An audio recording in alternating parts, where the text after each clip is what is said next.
हमारे पास दिक्कत क्या आती है कि वीएनस लो जो है वो हमारे पास फेल क्यों हो गया, क्योंकि वो सिर्फ और सिर्फ लो वेवलेंथ रीजन जो है वहाँ तक क्या करता है, एप्लीकेबल होता है। बट अगर हम हायर वेवलेंथ रीजन पे जाएं तो वो फेल हो जाता है। ठीक है, फिर इसको सोल्व करने के लिए रेलेक जीन कॉन्ट्रीब्यूशन आया। रेलेक जीन ने क्या किया, ये एक्सप्रेशन दिया कि ई लैम्डा और ये इज इक्वल टू 8 पाई के capital T upon lambda raise to the power 4। इसका मतलब क्या है, सॉरी, ई लैम्डा ना, यहाँ पे लैम्डा पूरा वो नहीं है, ई सब्सक्रिप्ट मतलब नीचे है ये लैम्डा, इसका कुछ खास मीनिंग नहीं है। बस ये क्या बता रहा है कि एनर्जी इस वेवलेंथ वाली एनर्जी, ठीक है, तो वो इस पे डिपेंड करती है। ये इसका एक्सप्रेशन है, ये भी याद रखना पड़ेगा। लेकिन इसमें भी दिक्कत आई, ये सिर्फ किसके लिए एप्लीकेबल था, हायर वेवलेंथ रीजन के लिए, लो वेवलेंथ रीजन पे एप्लीकेबल नहीं था। तो फिर कौन आए हमारे पास, प्लैंक आए। और प्लैंक ने क्या दिया, ही डिराइव्ड द एक्सप्रेशन, उसने ये एक्सप्रेशन दिया, e lambda is equal to a upon lambda raise to the power 5 e, मतलब ये एक्सप्रेशन ध्यान से देख लेते हो, ठीक है। इसने ये एक्सप्रेशन दिया, इसको हम इक्वेशन 1 बोल देते हैं।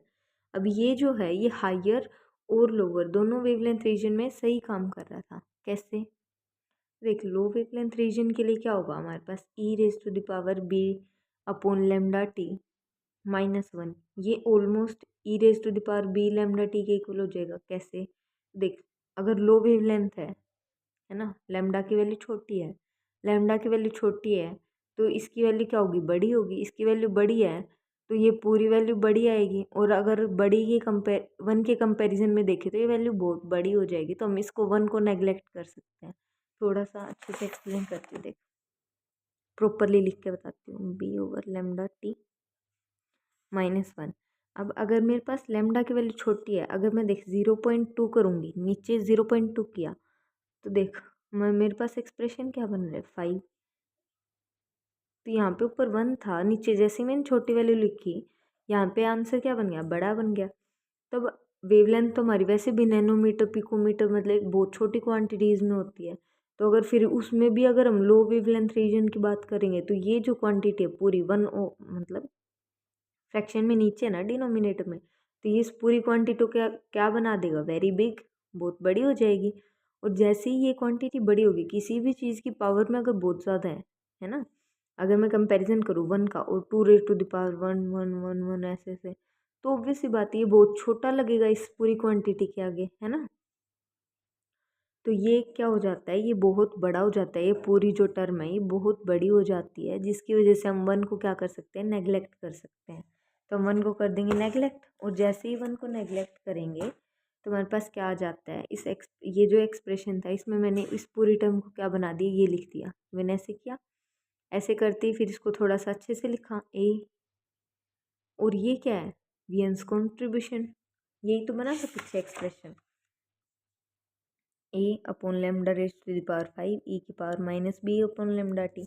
और जैसे ही मैंने लो वेवलेंथ अप्लाई किया इस वाली इक्वेशन में, तो मेरे पास यहाँ पे भी वही एक्सप्रेशन बन गया, तो वीएन्स कॉन्ट्रीब्यूशन हो गया।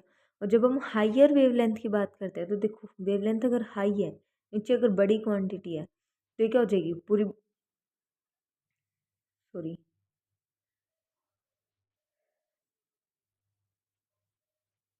इसमें क्या कर रखा है, इसको खोल रखा है, एक सेकंड बताती हूँ। जब हम e raise to the power x को खोलते हैं तो क्या आता है हमारे पास, 1 + एक्स अपॉन 1 फैक्टोरियल 1 ही हो जाता है, फिर x² + 2 factorial plus x³/3 factorial.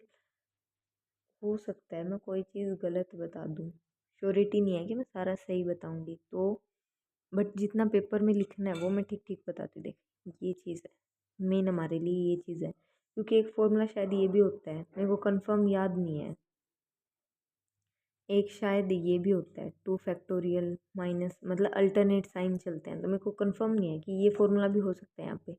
Main thing हमारे पास क्या है कि ये है, तो मेरे पास अगर e raise to the power b lambda t दे रखा है और लेमडा हमारे पास बहुत हाई है, यानी कि ये क्वांटिटी छोटी होगी तो हम इस पूरे को खोल के लिख देंगे ऐसे, ठीक है। तो मैंने बस क्या किया है, एक्सपोनेंशियल को खोल के लिखा है 1 + बी अपॉन में लैम्डा टी।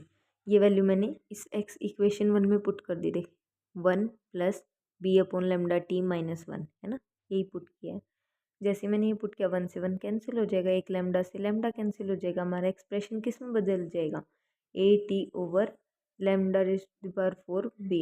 ये क्या है, रेलेग जीन। कैसे है रेलेग जीन, क्योंकि देख एनर्जी किसके इक्वल है, टाइम के प्रोपोर्शनल है, lambda raise to the power 4 के इन्वर्सली प्रोपोर्शनल है। और ये पूरा क्या है, ये पूरा तो कांस्टेंट चीज़ है, यहाँ पे भी तो वही आया है ना, ये टी के डायरेक्टली प्रोपोर्शनल आई, lambda raise to the power 4 के इन्वर्सली प्रोपोर्शनल आई, और ये दोनों तो कांस्टेंट हैं ही। तो ये रेलेग जीन कॉन्ट्रीब्यूशन हो गया। तो ये पूरा क्या है, प्लैंक्स कॉन्ट्रीब्यूशन आ गया। ये वाला एक्सप्रेशन याद रखना और ये तीनों एक्सप्रेशन याद रखना।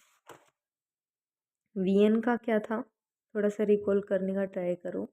वीएन का था ए अपॉन में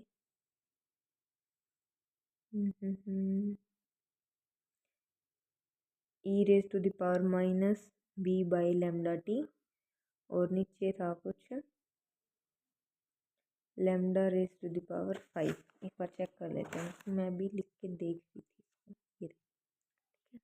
ऐसी रिलीजन वाला लिख के देख लेना, A lambda is equal to A pi के T upon lambda raise to the power 4, और प्लैंक्स कॉन्ट्रीब्यूशन।